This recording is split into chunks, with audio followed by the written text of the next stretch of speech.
Thank you for joining me here on the last segment of today's show, continuing our series of predicting the final standing for each division in the NFL. And we've gone through all of the NFC already. Now we start with the other conference, the AFC, and the much anticipated AFC North, because when I was making these rankings, my predictions, I was thinking back to, I think I did a rankings of each team, not predicting how they were going to finish, but just based on the level of team that they were and how that has changed up until now. And this might have been one of the closest ones I've ever done, and I'm still having some second thoughts about how I've ranked them, but I'm not going to change now. We're going to show you guys how I feel like the AFC North is going to finish in 2024. Again, in my opinion, probably the most difficult division in all of the NFL for a couple reasons that I'm going to mention here on this segment. But yeah, the fourth team, the Cleveland Browns, I think to a lot of people's surprise,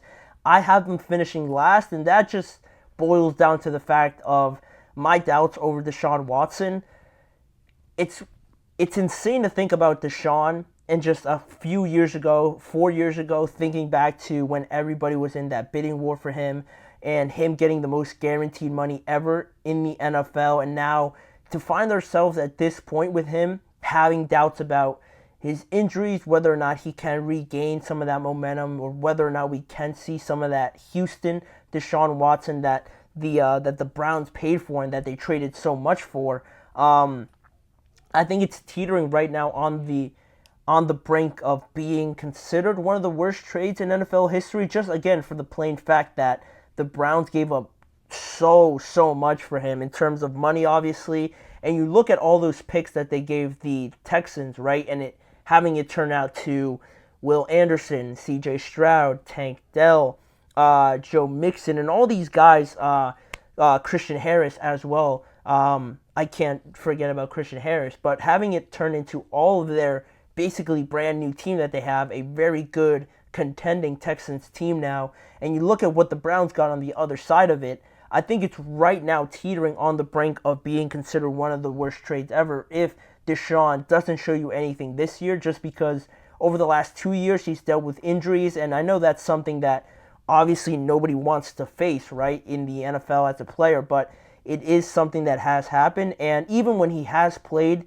the production that he has produced out there for the Browns hasn't been too convincing in the limited amount of time he has been out there. And also, you look at their schedule this year, the Browns actually have the toughest schedule in the NFL with their opponents that they will be facing having a 55 win percentage for 2023. They'll have 12 games against teams with a winning record in this year. They had a winning record in 2023. 6 of their 8 home games this year will be against teams that had a 500 or better record in 2023 as well. So you have a lot better competition coming in. The doubts, the concerns potentially starting to come up about Deshaun Watson are seriously something to consider, at least for myself, seeing him, being a Steelers fan, seeing him play. The limited amount of times, obviously, because of injuries, but the times that he has played out there hasn't really looked too similar to what we saw in Houston for a couple of reasons, right? Adjusting, there's always that adjustment period, but there does come a point where you become a little bit impatient now with Deshaun, and if he is dealing with that shoulder injury, so that's something else to watch this year on how it develops, how fully healthy he looks. But again, there's too much questions about a quarterback for a division that's so tough for me to really be convinced that they are going to finish third or second or even first in this division, in my opinion. And that's something they haven't done, I think, since at least like 1980 or something like that, making the playoffs in back-to-back seasons. So that's also another thing that they'd have to, overcome and doing for the first time in a long time. So I had the Browns finishing last, but it wasn't as confusing as doing the next 3 teams, because at number 3, I have the Cincinnati Bengals, and even now, I'm still having thoughts about changing them to number 1 potentially. I'm not changing number 2, and I'll get to that, and I'll explain that in a few seconds. But number 3, I decided to put the Bengals there just because it is a lot of pressure depending on how everything plays out, potentially on Joe Burrow. And what I mean by that is that you already had to deal with the loss of Tyler Boyd.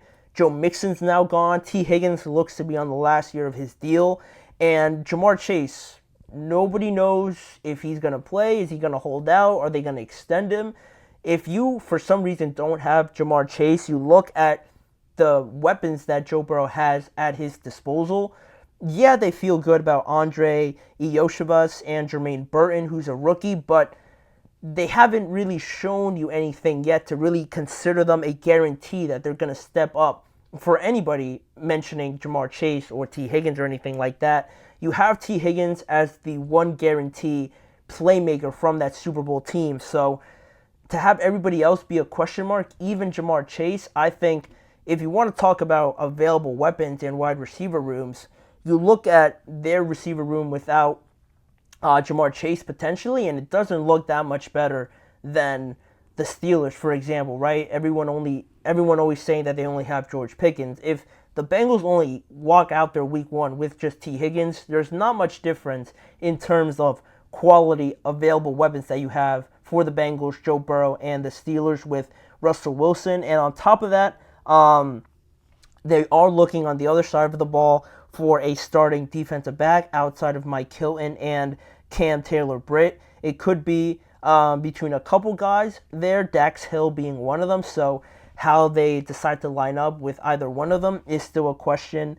Trey Hendrickson, talking about contracts with Jamar Chase, is another player that is of major importance for the Bengals. He's also wanting some more guaranteed money, a whole new contract for him from the Bengals. He has put in a trade request, much like T. Higgins, and that's also something else that they have to figure out. So they have T. Higgins dealing with contract issues, right? He's on the last year of his deal, probably not going to have enough to keep him.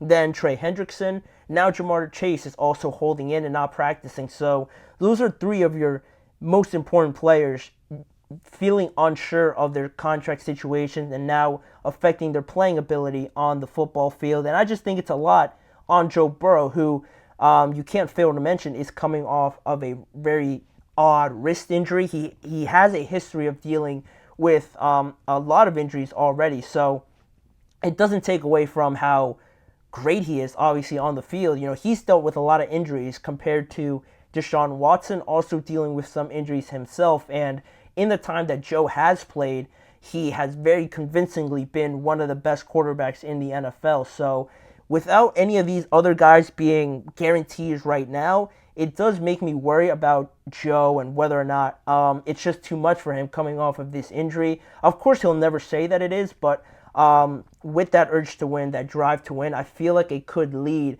to some unfortunate conclusions with the Bengals if they overwork or put too much pressure on Joe coming off of that injury. So I couldn't move him past 3 for that reason, but at number 2, a non-negotiable, I had the Steelers for a couple of reasons. I know they are probably a lot of people's favorite to be third or even last in this division, and I would be lying to say if I didn't understand why. You know, you look at the quarterback issues, the new coordinator coming in, the lack of weapons at wide receiver.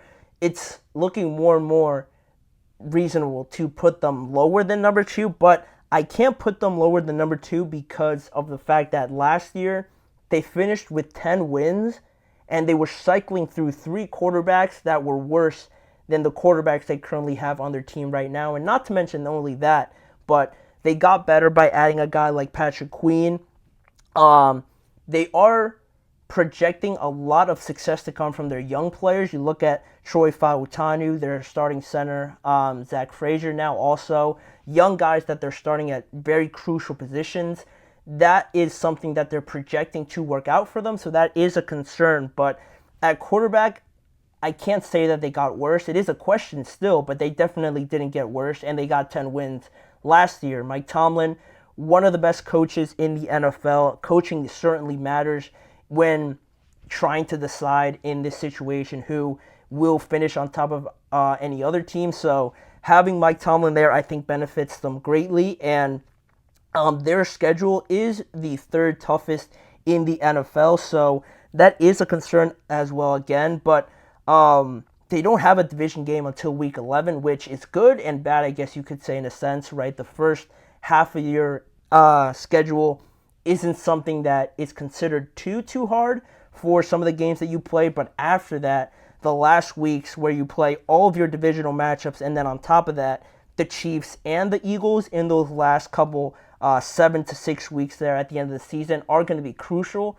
for this team. But I feel like they're being written off like they always do, but I feel like compared to the Browns with Deshaun at that position, more quarterback doubts like the Steelers, and with the Bengals, doubts around all their playmakers, I think it's closer than a lot of people want to give them credit for, and that's why I had the Steelers number 2. But also on that topic, mentioning how close everybody pretty much is, I have the Ravens finishing first just for the fact that it's hard to put him anywhere else, adding a guy like Derrick Henry, right? It almost makes it seem that you think that they're getting worse by adding Derrick Henry. So I feel like they have enough to finish first, adding Derrick, having Lamar come off of his MVP season. Now, that isn't to say that there isn't any doubts around this team, right? They lost 3 starters on their offensive line, which is a major concern for me, which again was why I had such a tough time deciding who was going to finish in each of these spots in this division. But they have those losses. They also lost on the defensive side of the ball. They lost Patrick Queen, Geno Stone, Javon Clowney. Could be a big loss in each of those players for this overall defense. They have a new defensive coordinator. How do they make that transition? It's all very new, but in the same breath, I feel like they have enough just with Lamar and Derrick coming in there as well. They have a lot of expectations for Isaiah Likely, Zay Flowers coming in his second year, Mark Andrews. Hopefully he stays injured or stays healthy for the entire year after dealing with that ankle injury last year. So I feel like they have enough with some of these players, and the style that they play is very tough to defend against, even though they do have the second toughest schedule in the NFL, especially on the road this year, playing all of their AFC North opponents, obviously on the road, but also playing games at Houston, at Dallas, at the Bucs, and at Kansas City, obviously this Thursday. There is some questionable aspects from this Ravens team, but I had to rank them somehow, and this is how I finished off this rankings. It could be pretty accurate, but I could either see any of these teams, maybe other than the Browns, finishing first or finishing second, third. And what's crazy about it is that whichever teams finish 1 through 3 are probably all going to make the playoffs. So the rankings go as far as you would, depending on wanting the number 1 seed or anything like that, or having a home game in the playoffs. But really, I feel like everyone wants to just make the playoffs, and all these teams are so good that it always seems to be that 3 of these teams make the playoffs anyway. So let me know what you guys think. Let me know if you agree with my rankings. Do you think I'm completely off? I would completely understand that, just because the AFC North is very unpredictable. Anybody could finish first, probably. So it makes it one of the best divisions to see in football. And we're just a couple days away from not only seeing that, but seeing the entire NFL return once those games kick off on Thursday, leading into the weekend as well. But that is going to do it for today's episode of the GSMC Chip Shot Football Podcast. Please remember to like, follow, and subscribe to the show. Thank you guys also for tuning into today's episode. Please remember also to follow the network on all forms of social media and checking out both YouTube channels, the GSMC Podcast Network channel and the GSMC Sports Network channel, to catch more content around this show, around also some more NFL topics in a variety of different ways. And lastly, tune in every weekday at 6:30 p.m. Eastern Time for more coverage around the NFL and more discussions with me, Manny Maradiaga, as your host. Thanking you for joining me on today's show, and I hope to see you back here again with me tomorrow. Mm-hmm. Mm-hmm. Mm-hmm. Let's go. I wake up to a little bit of drool on my pillow, feel like it's gonna be a bad day. Yeah, I'm tired of shit, and the coffee ain't hit yet. Damn, ain't that great. I don't wanna go to